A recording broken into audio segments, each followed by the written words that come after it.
I'm going to tell you something about Samuel Kercheval. Him and Jefferson out smoking corn silk. Kercheval told him, Thomas, I don't know about this country. Might want to start again. He could. So I don't have a monitor here, so I really can't see what happens at the beginning of the show. Mm-hmm. So at what point do I pop up? When the music starts and Mr. Announcer comes on? Yeah. So they see all the little panic things that I do that I'm still in the process of setting up? Yes. They see you shuffle about uncomfortably. They see you blow the dust off your headphones. They see you put in like 2 cough drops at the same time. Oh, yeah. I don't do 2 at the same time. Yeah. Okay. All right. I don't know that. I should probably. Now, these shows are archived, right? So I can go back and watch them. Yes. So I could like live this show in real time and then go home and, when I say something to Linda like, hey, did you hear when I did this? And I don't watch it. Well, let's get in front of the TV and watch me do it again for 3 straight hours. Yes, it's archived just like the audio podcast. Ah, that's right. And see, this is the thing that gets the NCAA in trouble. Excuse me. When it goes to court here, is there a clock or not? Greg, we talk about the clock all the time. Mm-hmm. If he began in 2019, the clock should have run out, whether he's played the 4 years or not. And that's part of the argument because some guys go right through the clock, right? TJ Finley, we've mentioned many times on this show. 7th team coming up this year. He's playing for Incarnate Word. He's played 7 seasons at 7 different schools. Now, why hasn't his clock started? Why doesn't he have the 5-year clock? So if you're Aguilar, I get it. He just bouncing him off the ropes. Somebody save this man. Oh, my Lord. Oh.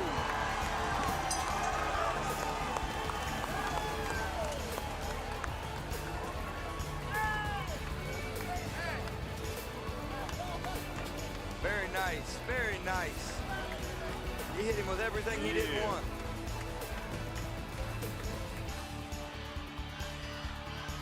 10 seconds remaining. There'll be a direct snap here. Snap back. It's Tyler. Tyler fakes the run. He throws. He's got an open man. Pass top 10. 5. End zone. It's a touchdown. Pulled in by Nestor. 3 seconds left. Are you kidding me with the play call right there by Kevin Whiteman? Again, forget the game-winning field goal. Whiteman says, we're going to try and win this thing right now. The direct snap to Tyler sucked everybody up. And Nestor slips behind. What an unbelievable gutsy play call and then perfect execution by these Falcons. Things aren't always going to be great. And sometimes, you can work really, really hard and it's still not great. You're still not successful. But, if you continue to do it, one way or another, things are going to be, work out. You're going to be successful. And it may not be in the world's eyes, but, God's made us this way. He's blessed us with so many things. And I think that's one of our attributes that we need to have is we're going to continue to work. We're going to continue to work hard. And if it doesn't work out exactly how we want, just keep plugging away because God's got better plans.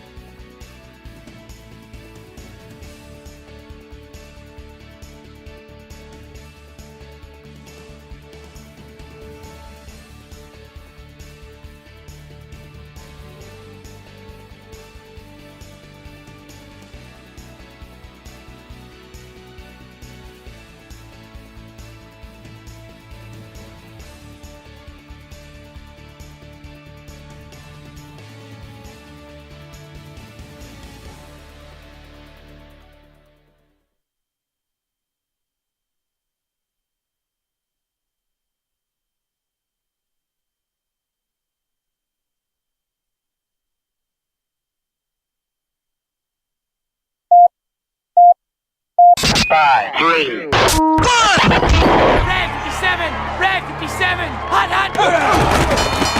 I don't believe what I just saw.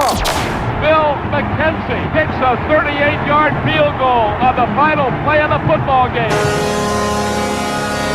5 seconds left in the game. Do you believe in miracles? Yes!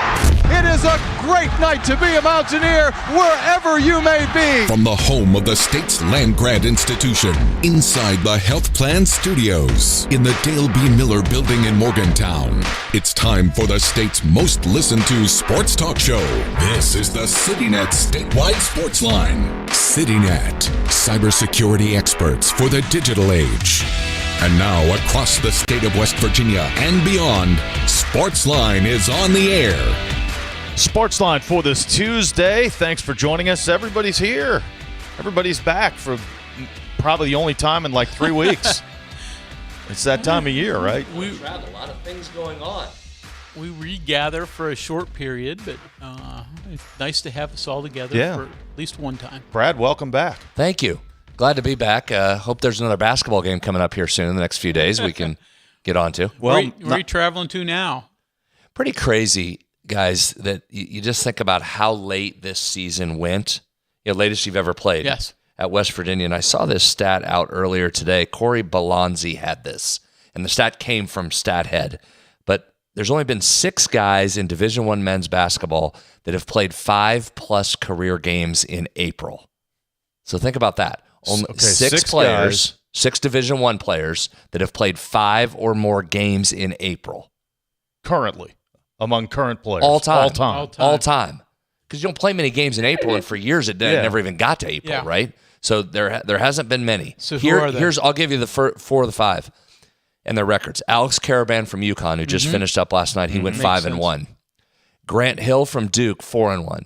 Christian Leitner, Duke, 3-2. Antonio Lang, Duke, 3-2. Brian Davis, Duke, 3-2. And the 6th that sits atop this list and has never lost a game in April, the only player in the history of college basketball to play 5 or more games in April and not have lost one of those games, our own Honor Huff, who won the NIT last year at Chattanooga and then won the crown this year. So it's just pretty wild that as the season is ending last night, as one shining moment is starting, the transfer portal is open, and you talk about just going right in. So we just got home last night at 8:15 at night, and Ross took a deep breath for about 4 hours, and boom, the portal is open, and you're off and running. It's crazy. Turned out to be a very nice event. I know many Mountaineer fans were a little bit skeptical. Why are we doing this? Is it worth it? But it turned out to be a lot of fun and very entertaining. All of that's true, Kyle. And I know it's one of those when you win those things, then you're back. Feels a lot it was better. Great. The crowd was great. I know that helps. That's the whole point, is to win.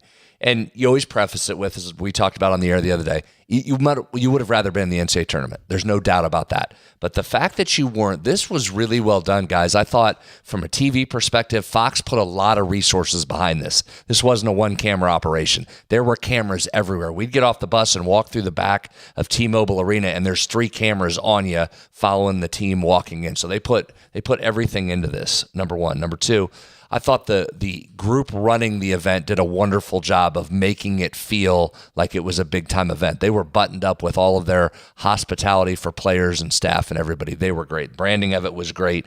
And then the games were really good. I mean, you went in there and got a game, and that's part of what Ross was excited about. He wanted to play some good teams, and you get an ACC, you get a Big East, and you beat a top 40 team in Oklahoma for the title on Sunday. That's a pretty good run. And then, oh, by the way, the money. The players walk out splitting whatever it ended up being. What was it? 350,000 total. 300 just for Sunday. Yeah. They got. I think it was 50. I think for winning that first game. So that's a pretty attractive tournament, and it might have some staying power there. It was a really impressive event. Got a bunch of texts last night. 3 of them, no fewer than 3, ask how the money's distributed. Yeah, the players get it. It's divided up. It's not an equal share across the board. It is divided up on some formula that has to deal with their presence socially, because as you've probably been seeing people listening, they're posting about different sponsors from the tournament. It's part of where the money comes from and part of how they're getting paid. So it's an unequal share to the guys. It's not divided up evenly. But you split that up.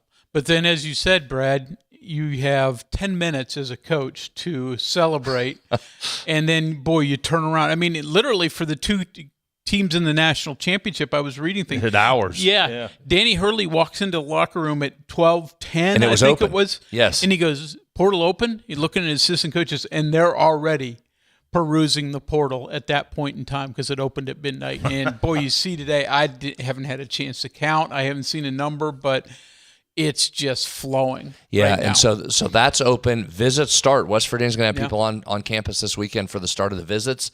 And then we're only, what are we, the rest of April, May, and then June 1st, practice begins over at the practice facility over there, and you're right back at it. So it is, when we say it's year-round now, it is truly year-round. And this portal season is going to be interesting. West Virginia's got a lot of needs. It's going to have a lot of roster spots to fill, and that starts today. All right, well, we'll talk about that. 304 Talk 304. The text line is open. We got a ton of texts last night. I really appreciate that. We're going to talk football though, because we're the day in between practice. Practice 11 was yesterday. Practice 12 is tomorrow, and Greg will be back over there tomorrow. But we'll have some comments from Mountaineer football coach Rich Rodriguez, also receivers coach Ryan Garrett. Yeah. Both were good, as always. We also had a chance to talk, though we won't get cuts of that. Well, I was going to save those for tomorrow. Yeah, so he was very good. So, as always, have few opportunities, and we'll have a few more opportunities tomorrow. But this thing's moving along because basketball went so long. It feels like spring practice, we've hardly gotten into it. But there's only, 4 left? Yeah, I mean, we're 3 left. We're, 10, 11 days away from, I'm still going to call it the spring game, the spring festival. So that's not this Saturday, but the following Saturday. So it's moving along very quickly, but obviously a lot of work to do for Rich Rod in his second season. Texter wants to know if you had a chance to chat with Tim Brando or Gus Johnson or Jimmy Jackson. Said hello to them, yes, but we were in a different broadcast location. So Tim Brando was there for the first day during shoot-around, and then Gus came in late after that and did the final 2 games. Jim Jackson was around for all 3. Did Gus Johnson come in because Brando was struggling with his voice on the first Brando night? Brando was that sick. scheduled? Brando told everybody he was sick on when we play first. I lose track of days. Thursday. So Wednesday at shoot-around he had said that, but no, I think Gus was slated because it went over to Big Fox. I think Gus was slated to do the last 2 games. He was really struggling on Thursday. He said that. He acknowledged that he was. He was working hard. Oh, he battled through the ginger root out and everything. I mean, he got through it. There's no doubt about it. A few texts here. We'll take our first break, and then we'll get to the football talk. Texter says, the Crown Tournament, enjoyed it very much. Question about the officiating.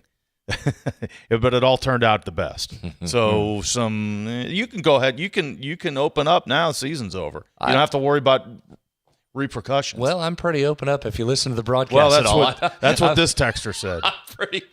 I pretty much tell you what I think of the officiating on the air. I think overall, and again, it's easier when you win to look past. There were some just horrific misses. Yes, there was. But at the end of the day, I did not think it was egregious as at other times during the year, quite frankly. I thought there were some individual misses, but we know that's going to happen. I know Stanford was outraged at the foul call at the end of our game, which I just, again, recognizing my bias, taking it out, I don't know how you can think that was not a foul. Oh, my gosh. Oh, absolutely. Gila reached across.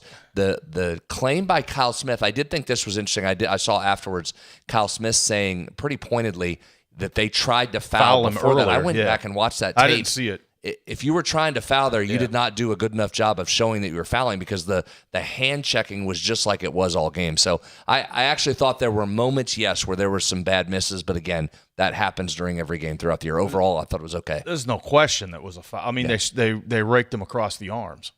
You're talking about the going to the line. Well, he did. In fact, I talked to Honor Huff yesterday. We had a layover to refuel in the plane, and while we were out stretching our legs, I was talking to Honor about that, and I just said that was a great veteran play. You see it a lot in the NBA.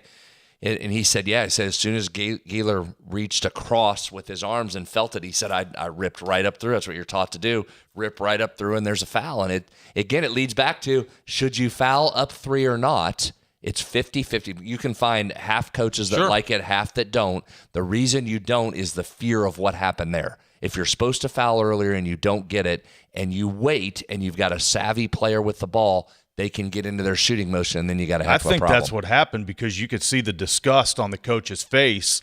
I think he was upset and mad that his team didn't do as they were instructed and foul in the backcourt. Yeah. And remember, part of what you're trying to do there, you want a couple seconds to run off to run some clock and let it go and then make the foul, but you cannot wait till he's across half court, especially with that dude, because Honor Huff can pull it from half court, and it was just a great move. 304 Talk 304, that's the text line. We'll get to those a little bit later on when we return. Spring football talk. Coach Rich Rodriguez from yesterday, along with the receivers coach as well. When it comes to cybersecurity, blind trust is a bad idea. CityNet helps businesses avoid risky connections with proactive monitoring, threat detection, and expert local support. Learn more at citynet.net today. We are there for you, to care for you at the health plan. We are here for you. For over 4 decades, we've been rooted deep inside West Virginia. Through thick and thin, supporting local families and businesses. Proudly serving your neighborhood since 1979. Your trusted partner in the community. The health plan, we are here for you. If a fire occurred in your home, would your smoke alarms work? Don't wait for a tragedy to find out. Smoke alarms are designed to give you and your family the precious seconds you need to safely escape. Test your smoke alarms every month by pressing the test button until the alarm sounds. Depending on the type of battery in your smoke alarm, you may need to change the batteries at least once a year or whenever the low battery warning chirps, and never remove the batteries for any reason. Remember, having working smoke alarms is not only a good idea, it's the law. A message from the West Virginia State Fire Marshal's Office. Live from the Health Plan Studios, the CityNet statewide sports line returns in 2 minutes on Metro News, the voice of West Virginia. Sunshine, open roads, and a new Toyota from Dan Cava Toyota World. Lease an all-new Camry for as low as $398 a month. All new Tundras now up to $8,000 off. All new Tacomas now up to $4,500 off or lease as low as $399 a month. $7,500 off the new BZ or 0% financing for 72 months. We've got a Toyota for you at Dan Cava Toyota World in Fairmont. Shop the world. You know CityNet is West Virginia's leading technology company. Whether we're managing IT infrastructures, protecting the critical data and networks of our region's businesses, or providing fiber broadband, TV, and phone services, we are your go-to experts. We're also a strong partner in the communities in which we serve. CityNet, your trusted technology partner. Learn more about us, visit citynet.net. With Metro News Hotline, if it's trending, it's probably here. And then the other thing, his last name is one of those weird Norwegian names where they have 2 vowels that slam into each other. It's like the A and the E are like cemented into each other. You're like the 12th Dave that works here. What do you think people from Norwegian think about that? That is fair. Join Dave Weekly and Coop weekdays for Hotline on Metro News Television.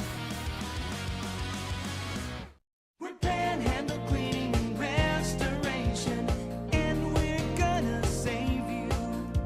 We've got it down to a science, an absolute state of art. We do it all, restoration, cleaning, and reconstruction. When disaster strikes, just pick up the phone. We're Panhandle Cleaning and Restoration, and we're gonna save you.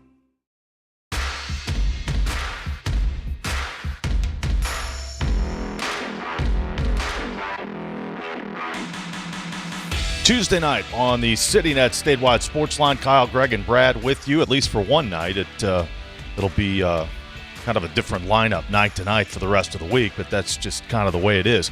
Spring football practice number 11, Monday. Practice number 12 is on Wednesday, so 4 remaining, including, what are they calling it, the showcase, the festival? Festival, I think it was. The Gold and Blue Festival. I think that's right. I don't know. I've lost track. Or was the tournament...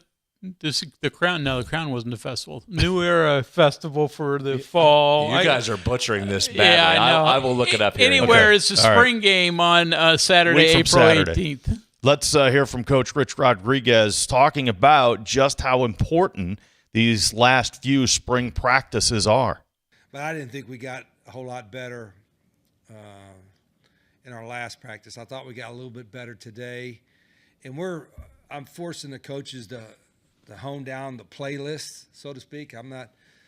We got to evaluate our guys. We got a few more practices this spring to evaluate what we have, and I don't want our guys not being able to show their true self because have 3,000 play calls on offense or defense or what have you. So I'm honing them down a little bit. We're going to try to split the team up, have a little draft in the staff for the players, and have a couple scrimmage situations and let them compete and just try to make a true evaluation where we're at with the guys that are practicing right now.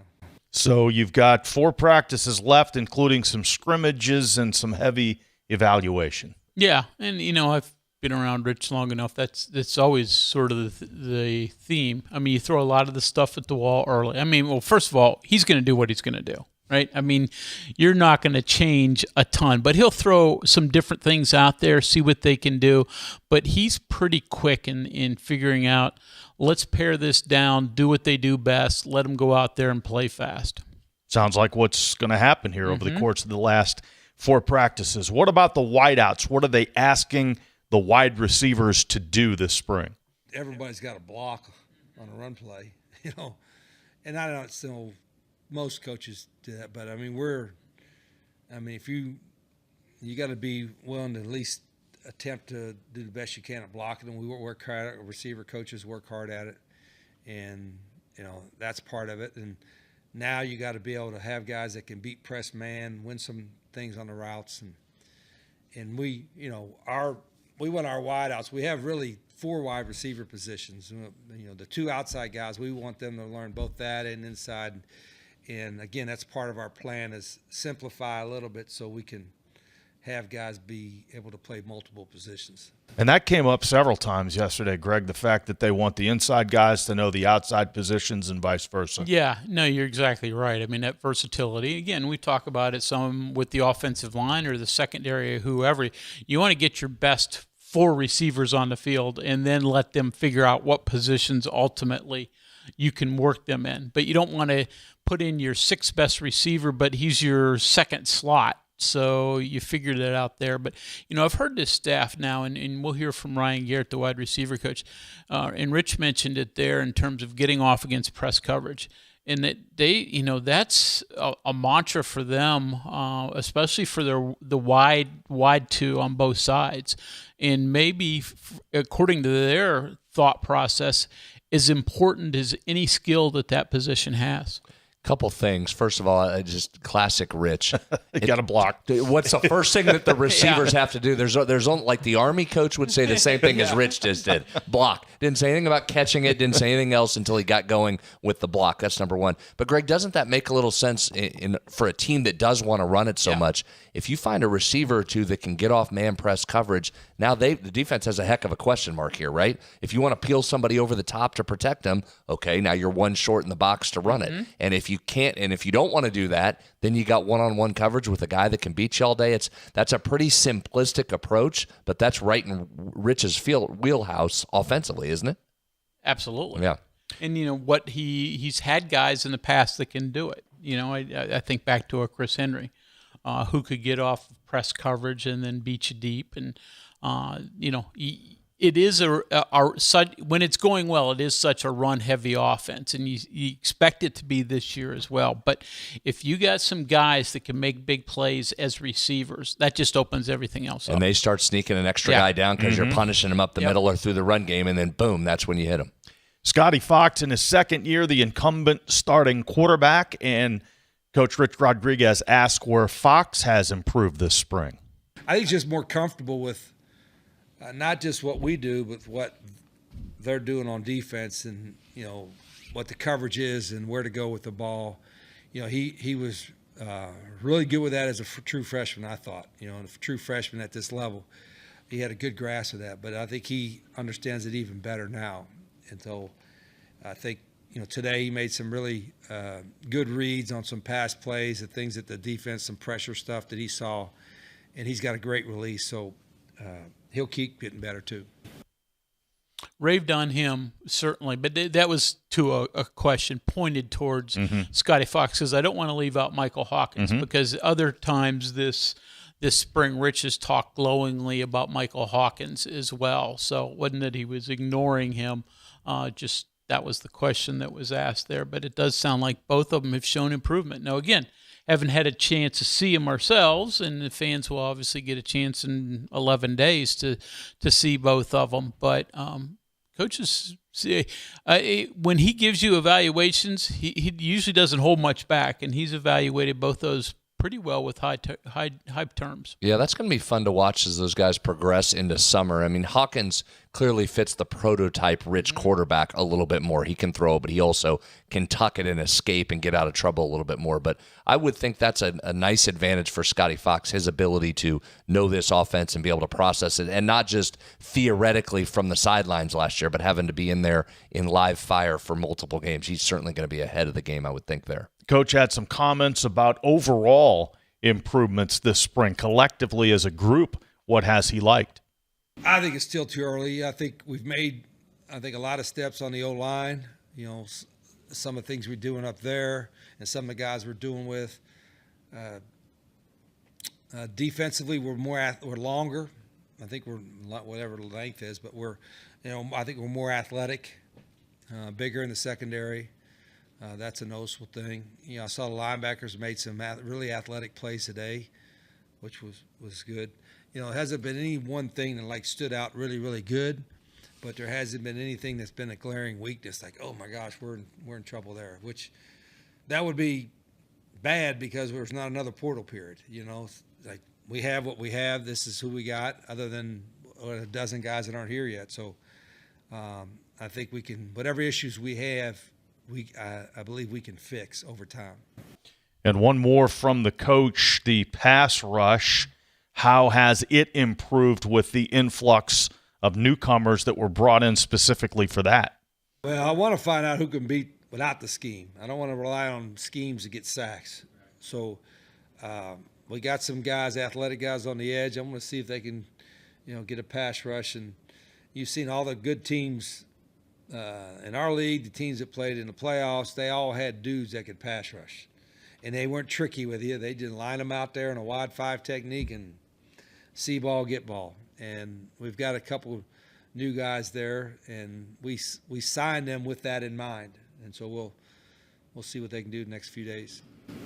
Yeah, I mean, I think the thing that you really want from that position, we got a chance to talk to Deke Adams, the new defensive ends coach, last week, but guys who actually can beat a block. I mean, you watch highlight films, and, the offensive blocker will just whiff, and they'll come scot-free and make a big play.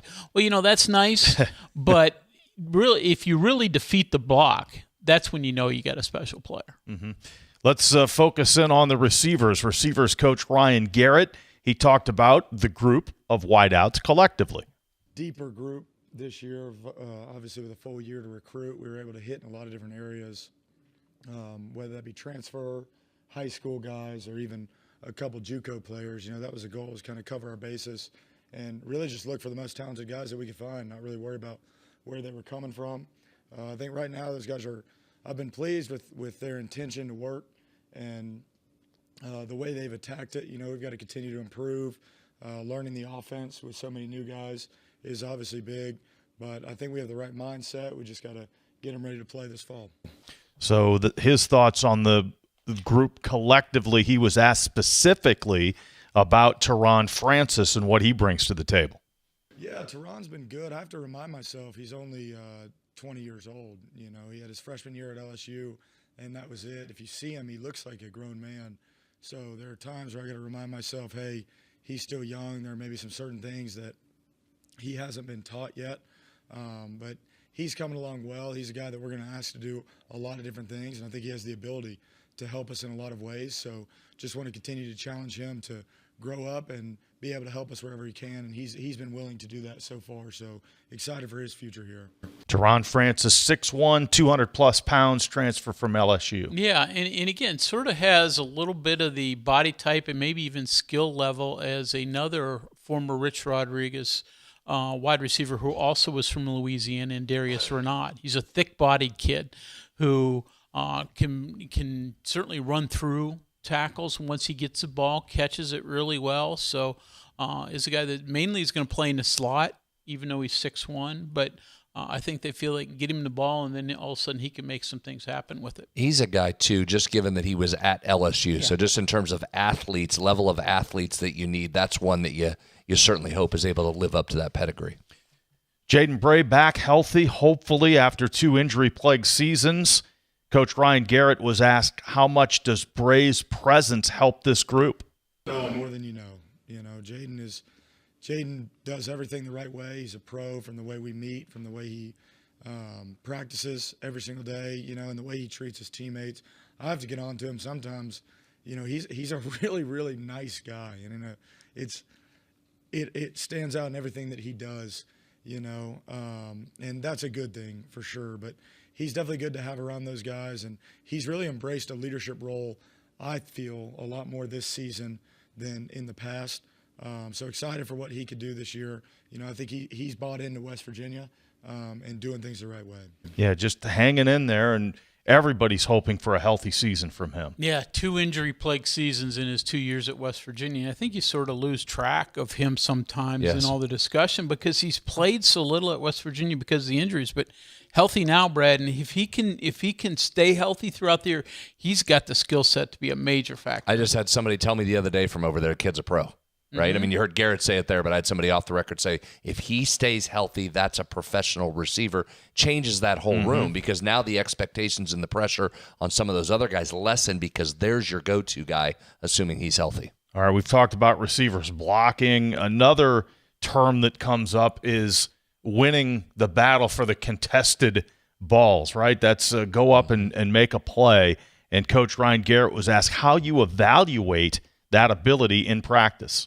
No, I think we can evaluate that in everything we do. You know, we track it. If you guys go in my meeting room, we've got a board where we track their grade every day, you know, from MAs, loaves, softs, completions, targets, completion percentage, contested balls, and really going back and looking at what they need to work on specifically. But I think you could see that kind of stuff in everything you do, whether it's one-on-ones, skelly, obviously full team reps, and even in drill work, we have to be working on those types of things to make sure that we're developing them, you know, and these guys have attacked it. I think our off-season catching plan was something that I really focused on with Coach Nealon, helped me a lot with. We had the guys up here every morning at 7:30, working throughout the winter and just working the types of catches that we're going to make in games. And that was an area of focus for me and for our room to get better at. They've worked their butts off, and we've tracked it the entire time. And look, we're blessed here, man. Everything we do is filmed, from our drill work to skelly to team.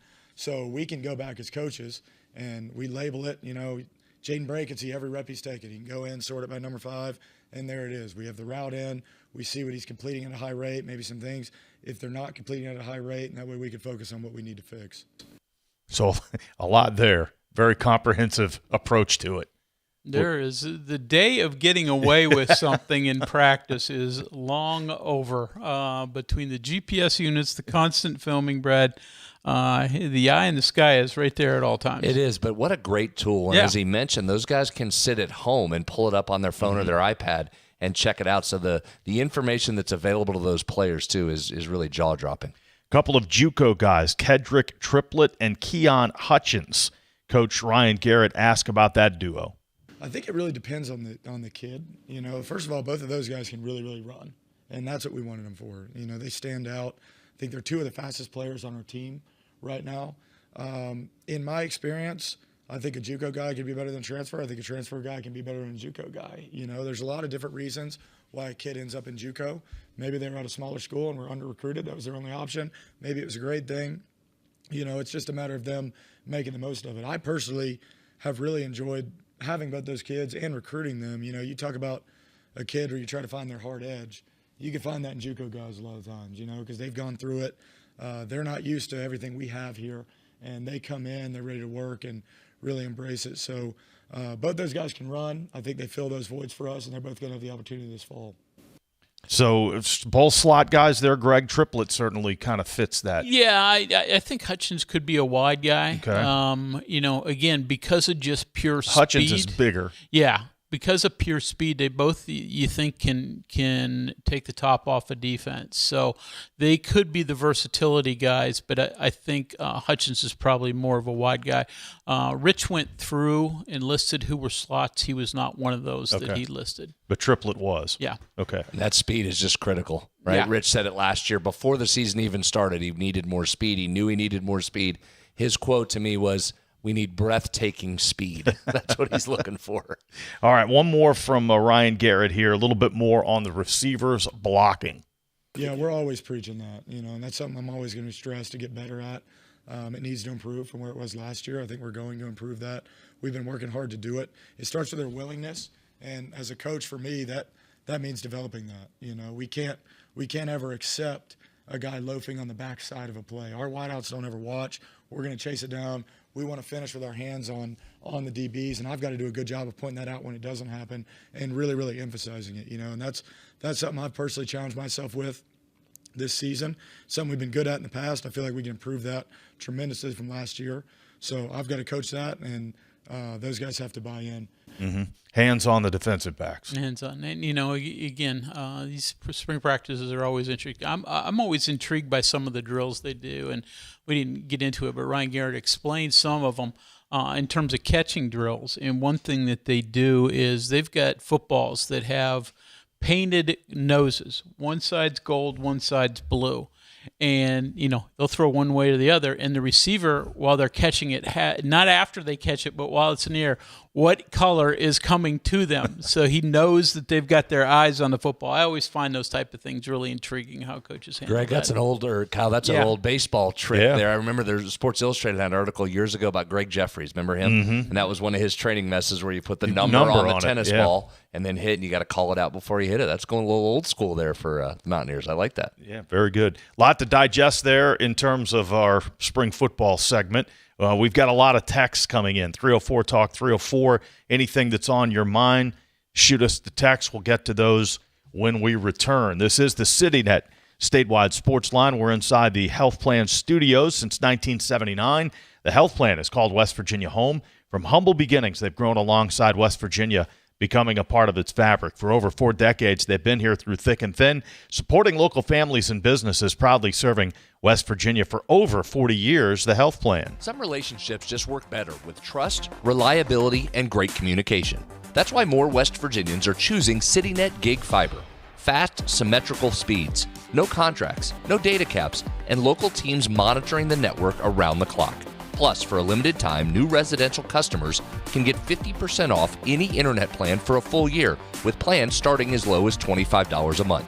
Check availability at your address. Visit citynet.net today. CityNet connects, protects, and perfects. If you have a child who's a junior in high school in West Virginia or know someone that does, please listen up. Here's your opportunity to win a full scholarship from West Virginia Wesleyan College that includes room, board, tuition, and fees. The 19th Annual West Virginia Scholar Program is presented by ZMM Architects and Engineers and the West Virginia Farm Bureau. The deadline is May 3rd. For details, go to WVMetroNews.com to apply. That's WVMetroNews.com. Remember, application deadline is May 3rd.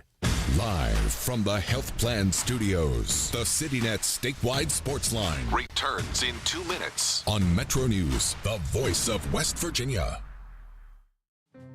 There's often an assumption that my nasal congestion, my sneezing, my runny nose, these are just things that I have to live with.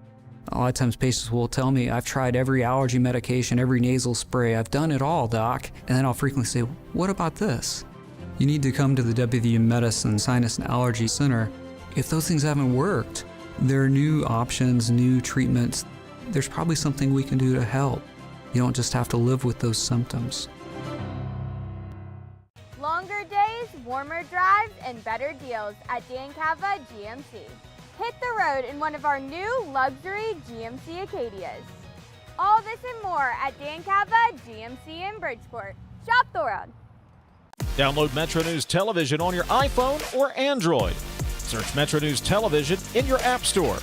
Create an account today to get alerts and watch all live and archived content. Download now. You own a boat because you love spending time on the water. Choose the outboard that allows you to make the most of it. Honda Marine's legendary reliability, ease of maintenance, and powerful performance keep you going strong. And they're all backed by the peace of mind protection of the industry's best limited warranty. Visit your Honda Marine dealer today and find out why it's more than an engine. It's your time on the water.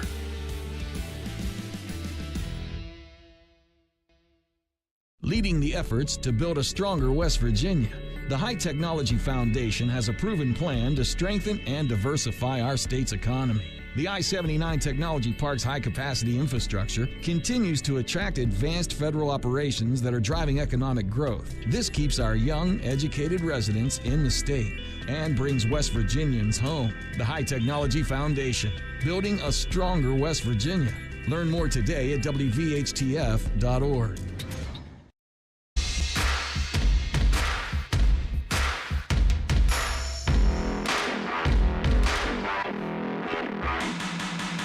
Sitting at Statewide Sports Line for this Tuesday, and we talked about the transfer portal being open. It's been open for 18 hours roughly, and it has affected West Virginia. Yeah, the latest is guard Jaden Forsyth is in the transfer portal, according to his representatives at WME Basketball. So Jaden entering, and certainly wish him the best of luck wherever he may end up. Greg, I've said this many times, on a team full of really nice guys and good dudes, Jay is right at the near the top of the list. He was a wonderful guy to be around all season. Talented offensive player, somebody that can really shoot it. So someone's going to get somebody that can really fill it up there. So hopefully he finds a good fit for him where he can go play. So it's a dead period technically right now. You can enter the portal, obviously. It has begun, but you can't start taking the visits until Friday. So give me a quick synopsis on the type of player West Virginia is going to be looking for. Well, I think you know the answer to that. I think the one position you feel comfortable with is your point guard. You know, it's Miles Sadler coming in, who had an unbelievable week this week and leading his team to a national championship and is getting ready to play in the World Games coming up this weekend. So you know you've got him in hand, but you still need another scoring guard. You're going to need a couple of wings on the front line. You're going to want a big to replace Harlan Obioha, who we've talked so much about, and just the unbelievable season he had from a defensive standpoint was so critical to Ross Hodges' defense and anchoring it and being able to slow the pick and roll, and ended up, guys, we haven't talked about this, ended up with a plus 35. Yeah, well, you mentioned that yesterday. Did I say that yesterday? Yeah, you had it. My gosh, what a game he had. I talk about affecting a game. And how many points did he score? That's the thing. Did it end with two? Two. So he was plus, I might have these reversed, but the first 5 minutes he was in the game, I told you, they didn't score. Pitched a shutout. Mm-hmm. Oklahoma didn't score, and he was like plus 17, or maybe it was plus 18 in the first 5 minutes. And then the last 12 minutes, 7:06 with 4 fouls, he came back in, played the entire 7 minutes to close the half, 5 into overtime. He was plus 17 in those minutes. Like it was the start, and then you brought him in as a closer and closed that thing off. So you're going to need another big, and there's some names floating out there that a couple of them are accurate in terms of the visits that are coming. So you're going to need all of it. You've lost all your scoring and rebounding, so you need everything. But the resources, anybody who wants a top-level transfer is going to have to throw resources at people that are just unheard of. It's the market has didn't even hit a speed bump, guys. It just pressed the gas on the Autobahn and took off there. So it is, it costs some dollars, and the resources that are needed are up from last year, no doubt. Ton of texts here. Let's get to them. Texter says the apocalypse is coming. Indiana is now a football school, and Michigan is known for basketball. Who would have thought that?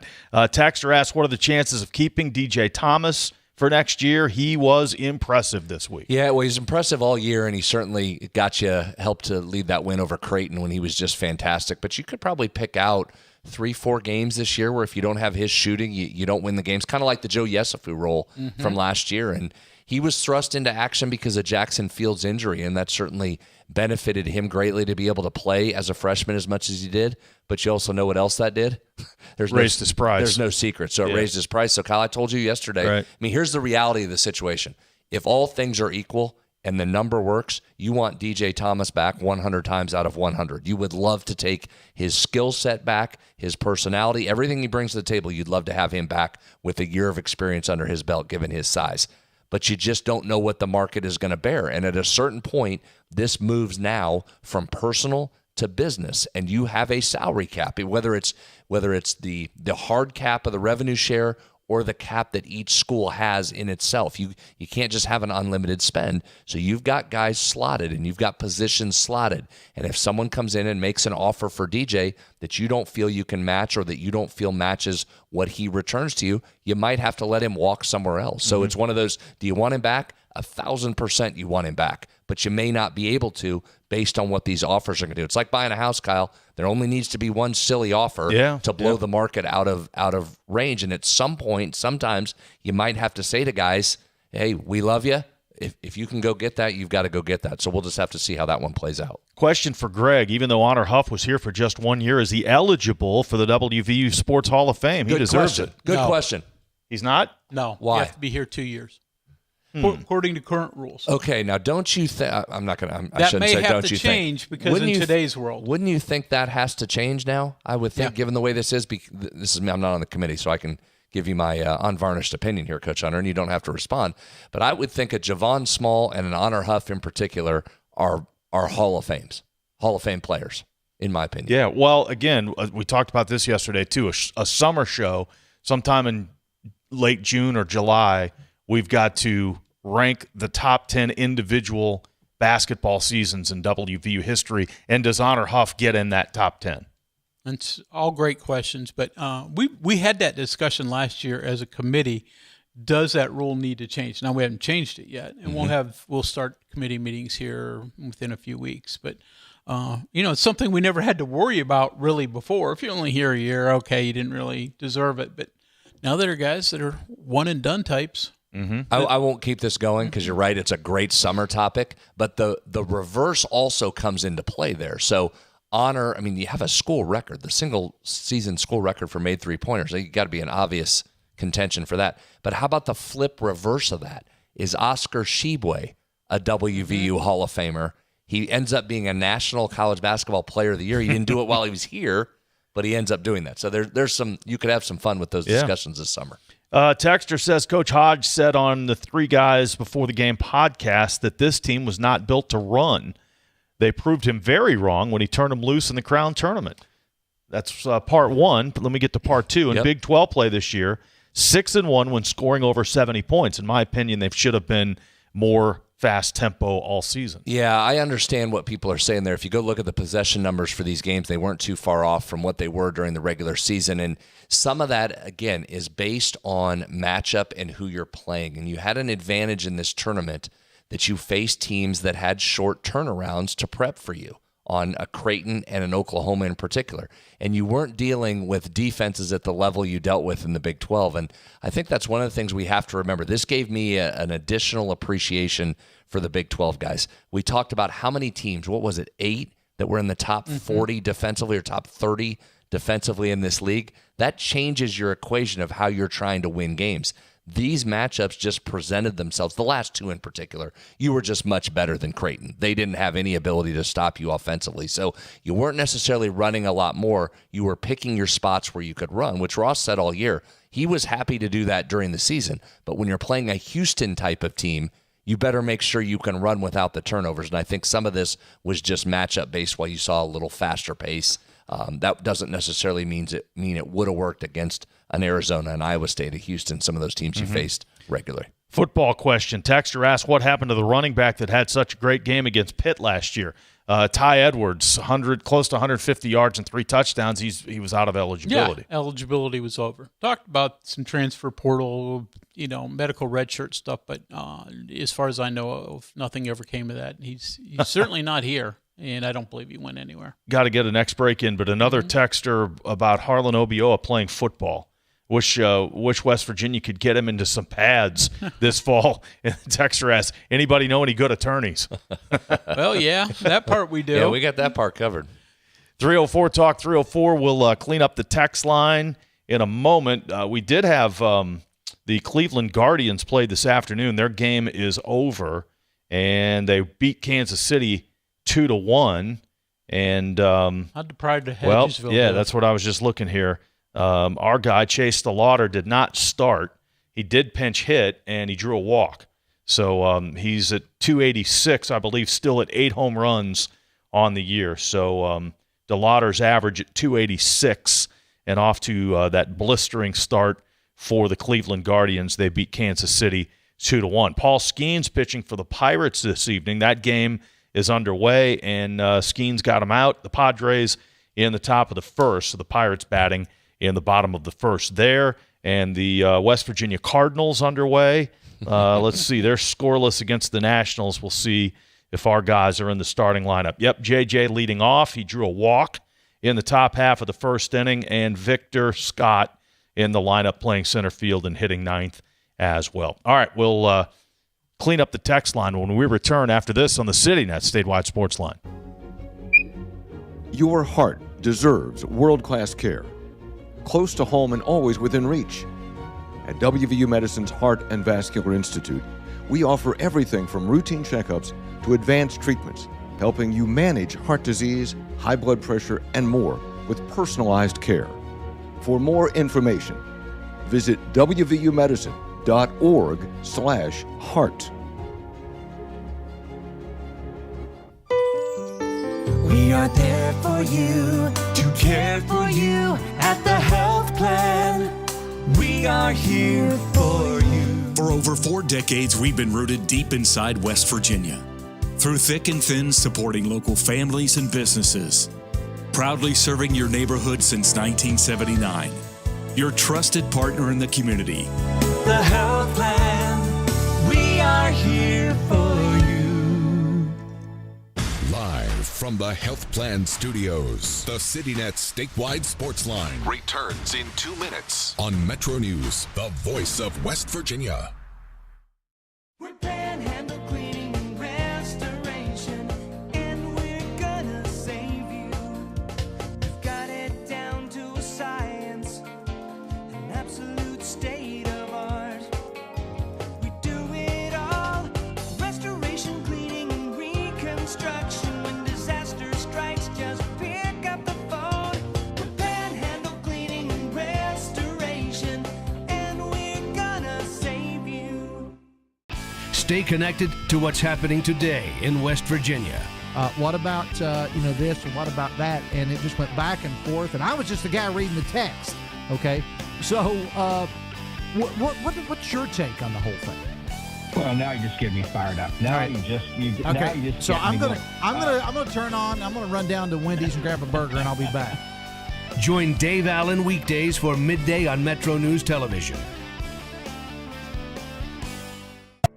You know CityNet is West Virginia's leading technology company.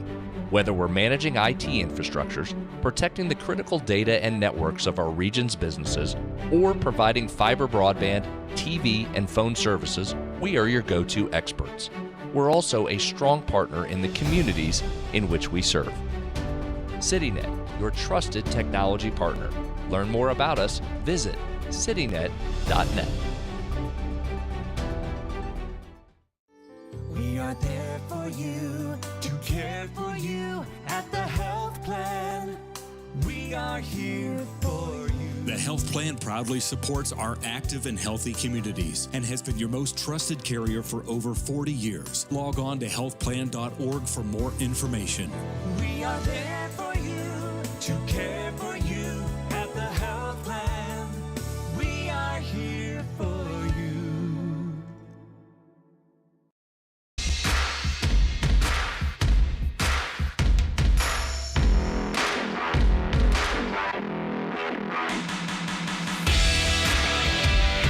CityNet Statewide Sports Line. Thanks for watching and listening tonight. As soon as we're done here, we encourage you to go to the website, wvmetronews.com, and check out the latest 3 Guys Before the Game episode. Brad, that's your cue. Yes, but I have some news here. I'm sorry. Oh, okay. You got distracted. I'm sorry there. Yes. New 3 Guys Before the Game is out. Thank you, Kyle. Video, audio, wherever you get your podcasts. Broke down the Crown tournament, looked ahead at some things basketball-wise. So, yeah, we encourage you to check that out. So you can share the news? To share? Yeah. Talk amongst yourself. I'll come back to this. All right, the final top 25 poll is out. Of course, Michigan unanimous number 1, UConn number 2, Arizona finishes number 3. You've got Duke, Illinois. That's interesting. Duke finishes ahead of Illinois, who was in the Final Four. Purdue at 6, Houston at 7, Iowa State at 8. So 3 in the top 8 in the final poll out of the Big 12, Arizona, Houston, and Iowa State. Florida, St. John's, that's your top 10. A little bit further down here, Kansas at number 20, Texas Tech at number 21. So a total of 5 teams out of the Big 12 finish ranked in the final top 25 poll. 304 Talk 304. Texter points out that the Tennessee women's basketball team down to 1 player. Things are not going well for Kim Caldwell so far. I'm always pulling for her.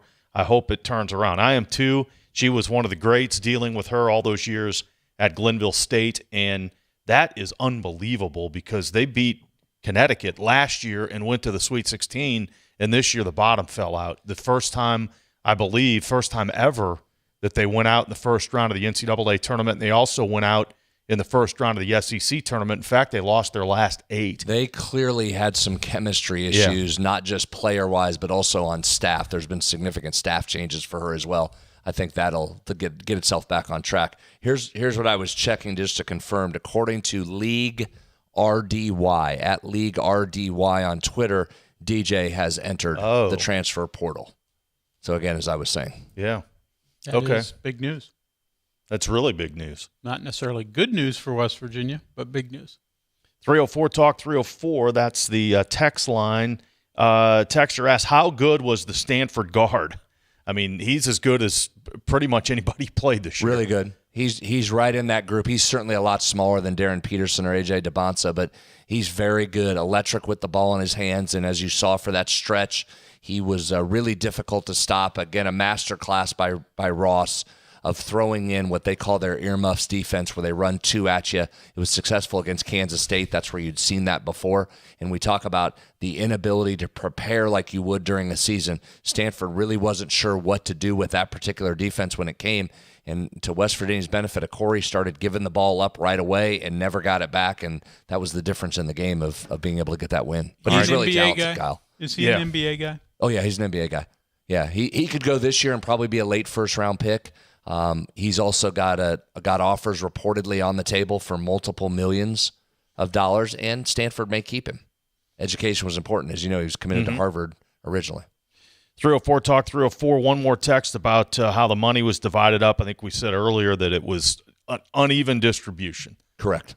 So various factors into who got what in terms of the division of the money. In case you were wondering... And real quick, Kyle, that was not determined by West Virginia. Okay. West Virginia is not the one that decided on the amounts. In case you were wondering, West Virginia and Marshall were supposed to play in baseball tonight, but it's 40-something degrees here today. So they pushed that back one day, and it's supposed to be warmer here. I'm checking the temperature for tomorrow. Yeah, tomorrow's 67 degrees. Correct. So good call there. And if you get a chance... Tony and I and Hoppy will be out at the Buffalo Wild Wings up by the stadium tomorrow from 4 to 6 o'clock. If you want to stop by and say hello, we'd love to see you. Pre-Marshall. So, that was a good call. It's 45 degrees right now in Morgantown. Tomorrow at this time, it's going to be in the mid-60s. Yeah. So, pretty much a no-brainer there. So, that's pushed back until tomorrow. We'll check in with Brad tomorrow.